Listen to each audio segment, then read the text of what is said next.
Pope Francis has urged the leaders of South Sudan to make a new start for peace, warning that history would remember them for their actions as he began a three-day visit to the violence-wrecked country. Apart from meeting political leaders, the pontiff is also expected to meet victims of conflict and church officials, as well as presiding an outdoor mass that is expected to draw large crowds. Pope Francis arrived in South Sudan on Friday to promote peace and reconciliation in the world's youngest country. The Pope will spend 3 days in South Sudan on an ecumenical pilgrimage for peace with the Archbishop of Canterbury and the moderator of the General Assembly of the Church of Scotland. The pontiff had a private meeting with South Sudan President Salva Kiir at the presidential palace before delivering a speech to authorities, diplomats and representatives of civil society. Since South Sudan declared independence from Sudan in 2011, peace has eluded the country with a 5-year civil war between forces loyal to Kiir and Machar, leaving 380,000 people dead and 4 million displaced. We come in humility, unity, and love.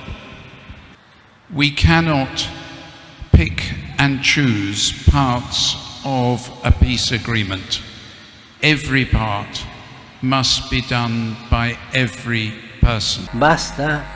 No more bloodshed, no more conflicts, no more violence and mutual recriminations about who is responsible for it. No more leaving your people athirst for peace. No more destruction. It is time to build. Leave the time of war behind and let a time of peace dawn.